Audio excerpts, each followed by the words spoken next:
নমস্কার বন্ধুরা, আমার চ্যানেলে আপনাদের স্বাগত জানাই। আজকে আমি আপনাদের বানিয়ে দেখাবো বাঁধাকপির কোপ্তা কারি।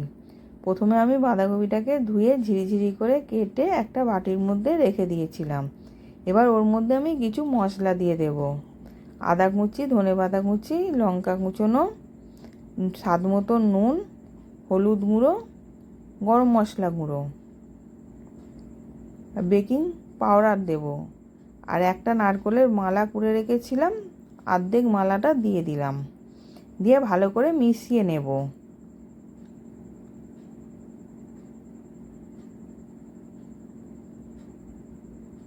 এবার ভালো করে মেশানো হয়ে গেছে। ওর মধ্যে আমি 2 চামচ বেসন দিয়ে দিলাম। বেসনটা দিয়েও ভালো করে মেখে নেব।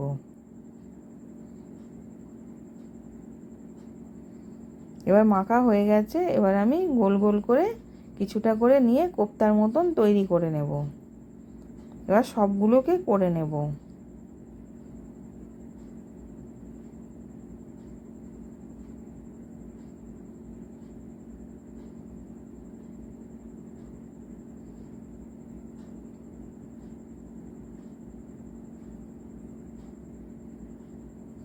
এবার সবগুলো করা হয়ে গেছে। কড়ার মধ্যে তেল গরম করতে দিয়েছিলাম, তেলটা গরম হয়ে গেছে। এবার কোপ্তা কারিগুলো বাঁধাকপির দিয়ে দিচ্ছি কোপ্তাগুলো ভাজার জন্যে।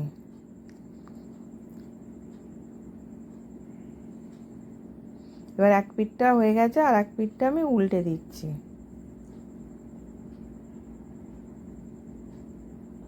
এবার লাল লাল করে আমি ভেজে নেব উল্টে পাল্টে।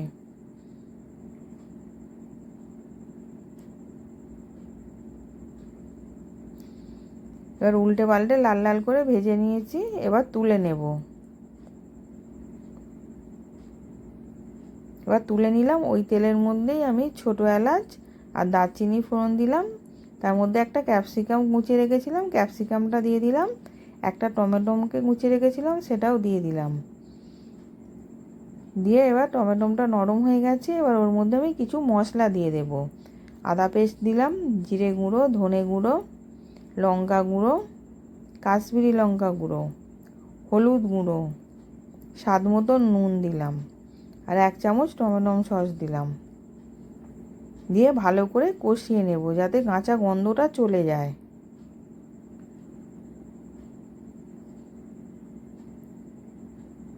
এবার কষানো হয়ে গেছে। এবার ওর মধ্যে আমি 2 চামচ টক দই দিয়ে দিলাম।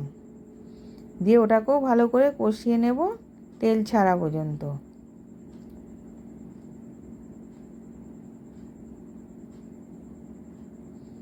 এবার সামান্য একটুখানি চিনি দিলাম টেস্টের জন্যে। এবার তেলটা ছেড়ে গেছে। এবার আমি জল দিয়ে দেব।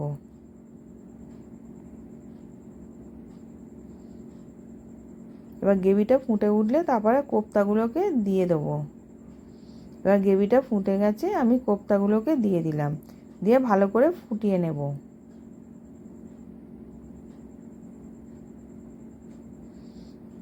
এবার নামাবার আগে আমি 1 চামচ ঘি দিয়ে দিলাম, গরম মশলা গুঁড়ো দিলাম 1/2 চামচ, দিয়ে ভালো করে মিশিয়ে নিলাম। এবার রেডি হয়ে গেছে। এবার আমি নামিয়ে নেব।